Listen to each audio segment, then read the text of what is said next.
du chapon, des pommes de terre, du foie gras, un repas de fête à partager.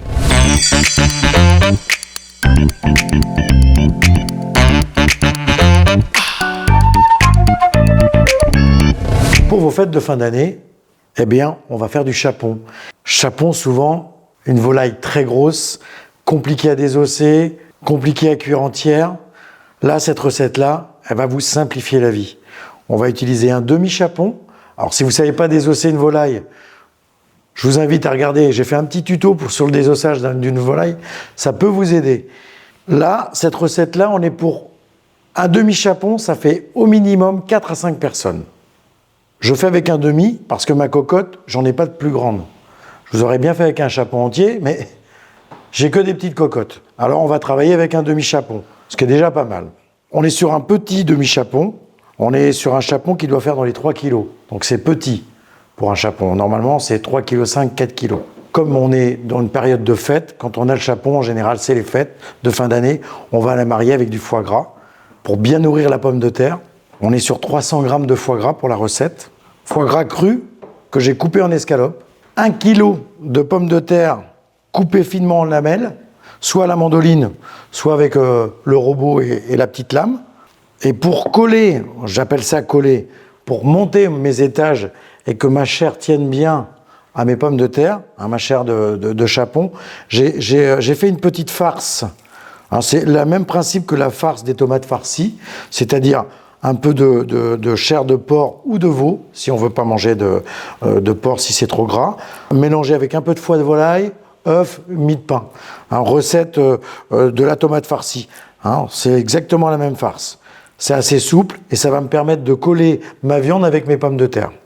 J'ai pris une cocotte qui fait bien une vingtaine de centimètres de diamètre. J'ai coupé un papier sulfurisé, une bande. C'est pas parce que ça va coller dans le fond, c'est surtout pour me faciliter le démoulage.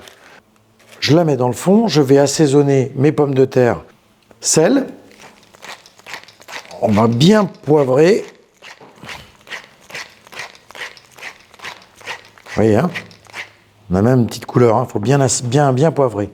Moi, j'ai toujours ma petite persillade, mais si on n'en a pas sous le coude, on n'hésite pas. 2 gousses d'ail, un beau bouquet de persil et une échalote. Et maintenant, je vais mélanger mes pommes de terre pour qu'elles soient bien assaisonnées. Là, on n'hésite pas à y mettre un petit peu les mains parce que le but, c'est que toutes les pommes de terre soient assaisonnées. Alors, il va falloir un petit peu les remuer, les malaxer. Voilà. Et on va commencer le montage. Vous voyez, je les prends dans la main comme ça. L'épaisseur, 1/2 centimètre de pommes de terre, les unes sur les autres comme ça. Et je commence à tapisser le fond de ma cocotte. Là, je mets, contrairement à une recette que vous pouvez retrouver où je mets un peu de crème, là, je ne mets pas de crème du tout. Voilà, là, on fait vraiment à sec. Le chapon et le foie gras amenant vraiment beaucoup de matière grasse, c'est pas la peine d'en rajouter. Voilà, on tapisse bien le fond de la casserole, de la cocotte, que dis-je. Voilà.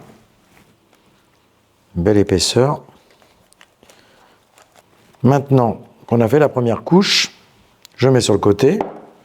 Je vais prendre mes morceaux de chapon que je vais tailler un petit peu parce que je ne peux pas les mettre entiers. Parce que le but, c'est qu'il y ait un petit morceau de cuisse et de suprême de chapon bien réparti dans la cocotte pour que chacun ait un peu de tout. Alors je les coupe en petits morceaux. Je coupe ma cuisse en petits morceaux et mon suprême. J'ai laissé la peau. On est sur 3 heures de cuisson, donc ça va fondre. Tout ça, ça va fondre. On va à peine le retrouver. Je vais mettre sel et poivre. Un petit coup de moulin. Voilà. On n'hésite pas à bien mélanger.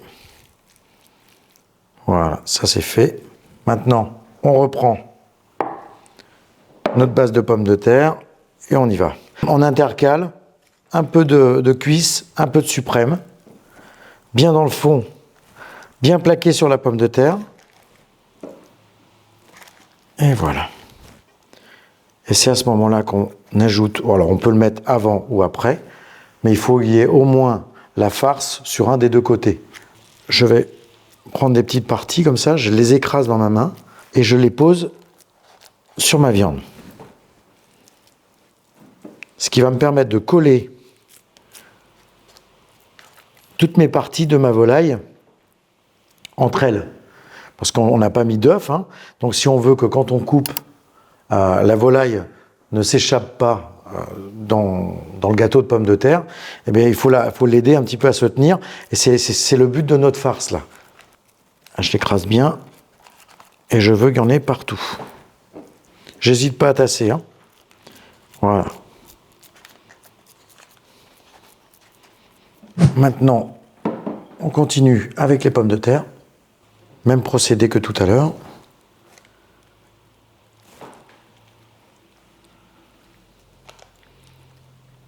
Donc il est essentiel de bien partager les pommes de terre, c'est-à-dire de faire des étages bien proportionnels, parce qu'ensuite il faut qu'il nous reste assez de pommes de terre pour finir le gâteau. J'appelle ça un gâteau, mais c'est un feuille à feuille de pommes de terre, ça ressemble un peu à un gâteau, c'est pour ça que j'appelle ça un gâteau. Voilà. Là j'ai fait mon avant-dernière couche, je mets de côté, je passe au foie gras. Donc comme je vous disais, j'ai fait des petites escalopes, on est sur 300 g de foie gras. Même processus, sel et poivre.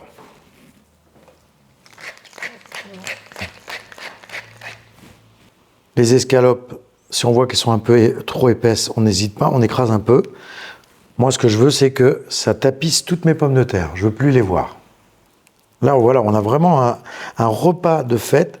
Ça, c'est le plat partagé sur table qui vous permet aussi, non seulement de bien utiliser le chapon, mais en plus, même si ça paraît onéreux parce qu'on met du foie gras, mais en fin de compte, on nourrit quand même beaucoup de personnes.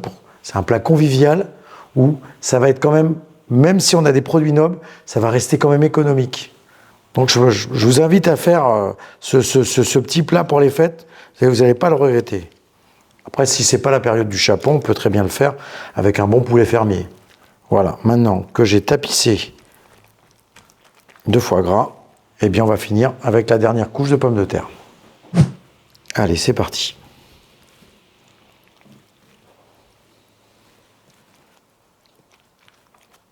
Voilà.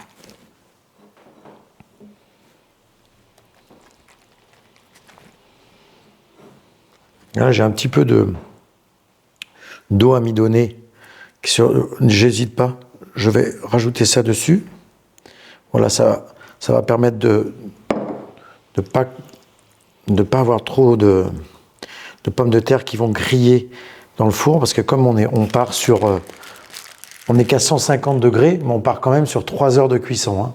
On n'a pas hésité à mettre le four à tempérer, hein, à mettre en température 150 degrés.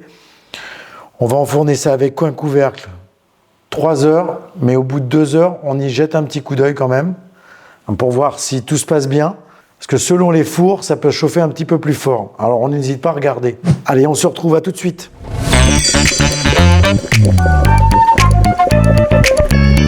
J'ai cuit mon feuille à feuille pendant 2h30, ça a suffi largement. La cocotte est petite. Je l'ai laissé reposer une nuit au réfrigérateur pour pouvoir démouler et faire mes parts. C'est essentiel. C'est un plat justement qui demande de l'anticipation, mais qui vous permet aussi de vous préparer quand vous avez un gros repas à la maison. Vous pouvez anticiper et le faire la veille. Et vous allez voir comment ça se démoule facilement. Ça vous permet de faire des belles parts. Et ensuite, je vais vous donner la petite marche à suivre pour bien le réchauffer. Alors, vous allez voir, hein, j'ai essayé de tirer. Mon sulfut, il a cassé.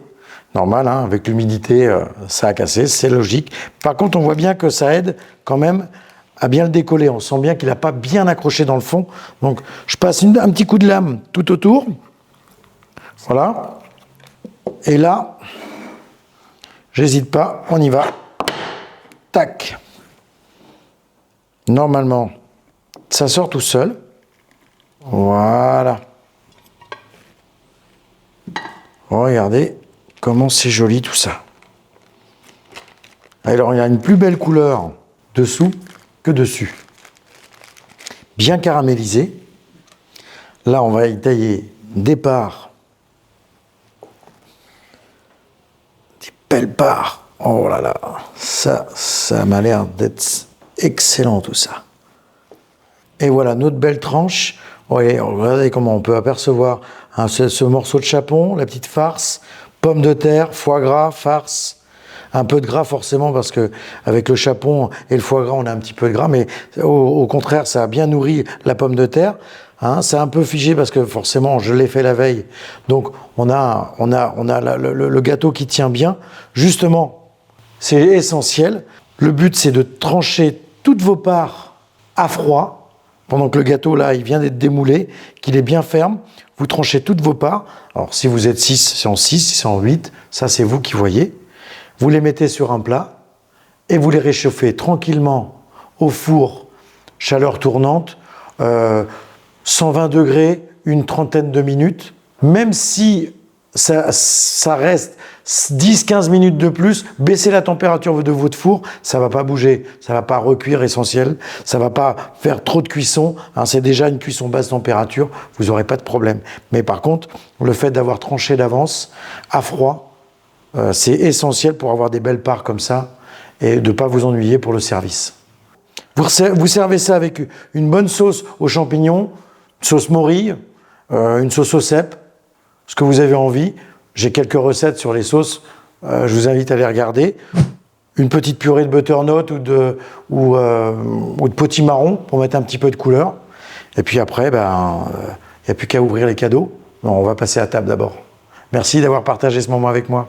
Et à tout de suite pour de nouvelles recettes.